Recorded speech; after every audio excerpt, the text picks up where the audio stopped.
When you hear the word innovation, what comes to mind? You probably think about technology and picture companies in Silicon Valley.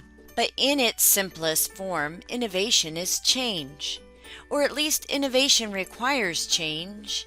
Innovation is not limited to new products, but could be new applications or new processes. Entrepreneurs and businesses use innovation as a tool to create value. Innovation often improves the productivity or efficiency of capital and labor, allowing businesses to seek greater profitability. Peter Drucker, who in the 1980s literally wrote the book on innovation and entrepreneurship, defined innovation as a specific tool of entrepreneurs. What is particularly noteworthy about Drucker's definition is that he acknowledged that innovation is not only the work of a lone genius with an aha moment, rather he emphasizes that innovation is capable of being learned. This means that while we might not all be inventors like Leonardo da Vinci or Thomas Edison, we can all be innovators. We see this definition of innovation play out in a variety of ways.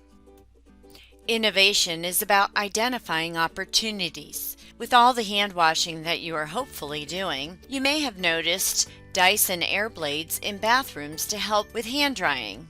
But Dyson didn't start there. Google James Dyson and you can read endless articles about the creation of his vacuum empire. His original product was a bagless vacuum cleaner. Why? Because as a child, he didn't like having to change the bag. He recognized that others probably felt the same way and set out to solve the problem. He identified an opportunity. Rugs were already being cleaned with a regular vacuum cleaner, but his product identified and eliminated another pain that consumers felt. Dyson has continued to improve his vacuums, using a ball to help the vacuum easily turn to reach corners and improving the dual cyclone technology. Innovation is about finding new ways to serve existing markets. Southwest Airlines is the world's largest low-cost airline carrier.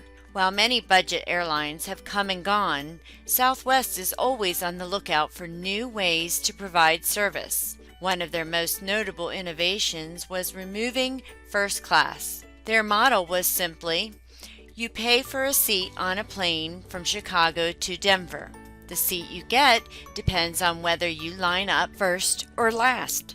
This approach allowed them to board planes quickly, which helped decrease their gate time, allowing them to take off sooner and keep prices lower than their competitors. This approach has been copied by other airlines. Southwest didn't change the service. Flying from Chicago to Denver, they found a new way to serve customers that created efficiencies and allowed them to gain dominance in the budget airline sector.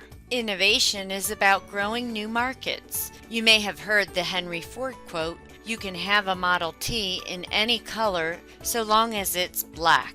There is some debate as to whether or not Ford actually said those words. What is true is that Henry Ford brought cars to the masses. His assembly line process lowered the cost of manufacturing such that even the workers making the cars could afford them. Ford did not invent the car. Prior to him, cars were sold to the rich. He exploded the size of the market by lowering the price point. So why were Model Ts black? Black paint dried the fastest, decreasing the time the car spent on the assembly line.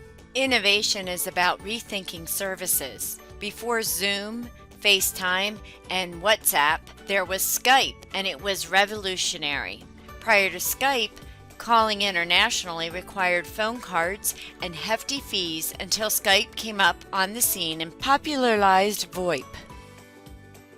Skype did not invent telephony, but they did ensure that their product provided audio that was the same quality as traditional telephones and allowed long-distance calls to take place for free.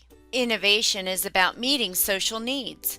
In Canada, we are lucky to have a public healthcare system, but one limitation of this system is that wait times exist for certain services. In 2004, the average wait time for a non-emergency MRI in the province of Ontario was 12 to 18 months. Months! It turns out the solution was simple. The MRI machines were only being scheduled from 8 a.m. to 8 p.m. when radiologists were available. The Ministry of Health changed their policy and allowed radiologists to do scans. And MRIs could be scheduled 24 hours a day. The scan could be reviewed by a radiologist when they were available. This had a dramatic impact on the wait times. Innovation is about improving operations.